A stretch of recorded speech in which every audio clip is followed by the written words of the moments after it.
Hi guys, welcome back to my Exvius guide. Now I'm gonna talk about the new reactor event. So this mission is not that hard, but can be troublesome if you don't know what you need to do. Okay, so first of all, you want to have Diablos and Turnbangle. That way you will encounter less enemy, but I find that it is okay if you encounter the enemy because you can feel your LB gauge. And remember, you can bring 10 and use 10 before the boss battle, to recover your parties. Okay, so let's begin. Okay, so I'm using Ayaka here, but yeah, I don't say she is useless on this battle, but she is useful. But you can replicate the effect using anyone who know re-raise. Okay, actually you don't need re-raise that much if you're able to follow these tips. Okay, so first of all, Airbuster will deal you fixed damage. You can reduce the damage using this. Okay, solid using damage mitigation. He deals 9,000 damage, so having 30% reduction is really helpful. And you want to attract the damage, okay, and make sure your provoker has more health than the fixed damage.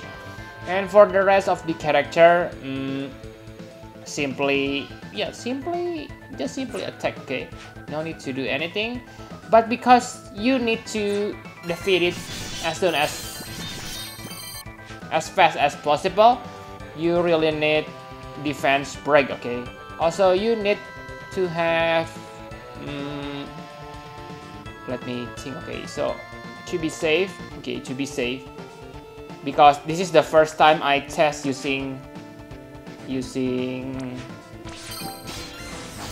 Sporty Ariana. Okay, that's why I don't think whether this damage reduction thing will work, but like you can see that yeah, it works. It doesn't kill your provoker or tanker, so pretty good. I think that means Ayaka is not needed. Okay, so yeah, basically if you already take care about the fixed damage, this battle is quite easy. Okay, and let's simply just use this, just spam this every turn. And let's use Kiraja. Remember, I'm using 5 characters, but you don't need to do that because I think the 5 characters reward is kinda crappy. So the best friend you can get is maybe this A2 or 2B because they deal extra damage against machine. Warrior of Onion Knight is also good because you can inflict water elemental damage, and it weaks against water. Okay, like you can see, Big Bomber and everyone survive, but looks like dead. No, survive. Okay, so remember, simply use again. Just spam this. Okay, and because Warrior of Light already used Brave Presence, you can simply use Warrior of Light to guard. But remember, if you want to defeat it quickly, then I suggest you to reduce its defense and spirit. You cannot debuff its attack and magic. That's why you need that. Okay, you need you need to break its defense and spirit so you can defeat it faster. So let's do that. I know that you may not have Ayaka, but like I have said, just bring the second healer and it can compensate that. Okay,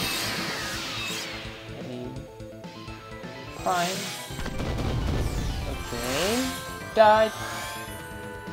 Also remember that Bomber and Big Bomber attack is physical attack, so if you have Illusionist Nicole, then you can basically win this very easy because Illusionist Nicole can give evasion. Okay, re-raise to Warrior of Light. Also, you remember that Ayaka is not the only character who now re-raise, okay? You have characters like Meliadul and White Witch Fina. If you have awakened her, they can use re-raise it too, okay? So no need to be fixated on Ayaka. But basically, the battle is just like that, okay? Not that hard as long as you able to deal with that mitigation. Like you can see that if you already place the damage mitigation buff, the big bomber attack won't deal 6,000 attacks, so you can relax a little bit, okay? So in this battle, damage mitigation is much more important than defense and spirit buff, okay? But if you have those two, then it will help because Airburster also has that kind of attack. So let's use this again, solid restoration. Okay, and yeah, let's use Uraja. Okay, and Sprayer of Water. And also, I know that my Onion Knight has 1k attack, but again, just use 6 characters on this battle, okay?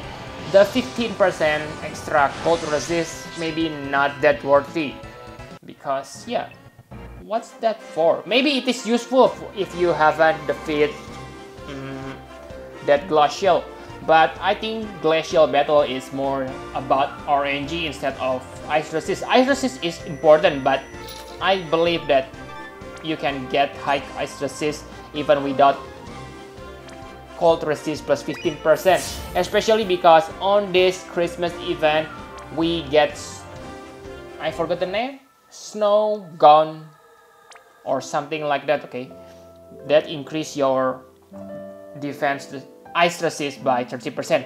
So enough about Reactor, I will talk about the Eternal Winter event, okay? So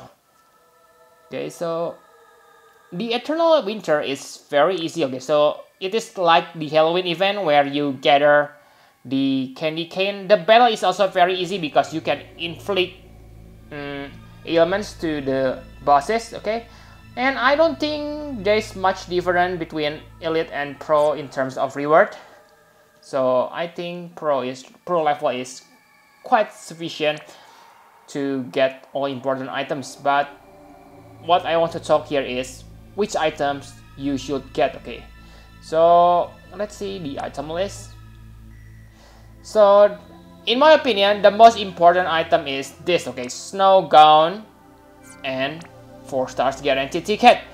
So Snow Gun is nice because it increased 30% ice resist. So yeah, it is useful if you haven't defeated Glacial, and maybe it is also useful for future hard enemies. And yeah, Let It Snow give you basically Barbly Zara ability. So yeah, nothing special. The only interesting thing here is the cold resist. And yeah, 4 stars guarantee ticket is the must have, okay? So if I am you, I will buy this first instead of this, okay?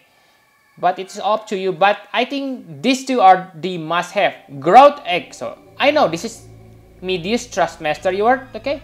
Yeah, I believe this is Medius one. But I think we rarely farm on the Chamber of Experience, okay? So I don't think this is a must have. It is nice to have, but remember, it is not your priority because it is kind of hard to gather this candy cane, okay? Also for Trust Moogle, I don't think you should invest on this, okay? Unless, of course, you obtain the hero, okay? Like for this example, okay, you obtain Christine, and yeah, if that happens, then you should probably get this. But be careful, okay? Not be careful, but beware, okay? Because the amount of candy cane we get from the level is pretty small. So I don't think you're able to buy all of this, especially if you only farm on the next week, okay? On the last week. Because like you know, we still have Final Fantasy VII event. So I think I still farm there first. So this tough pot and other thing, this one, okay, I don't think you should buy this, okay, they are expensive, but it is up to you. So my recommendation is only snow gown and 4 stars guaranteed ticket. So that means you need 50,000 candy cane. So I have calculated this, you can see it on the right screen.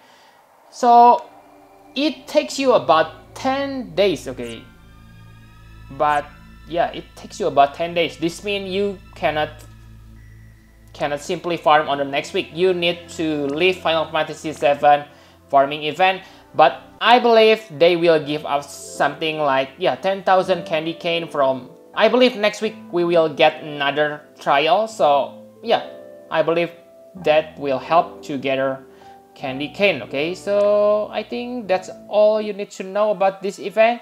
Thank you very much for watching. Please hit the like button and subscribe to my channel for more Final Fantasy Brave Exvius guide. Bye bye guys.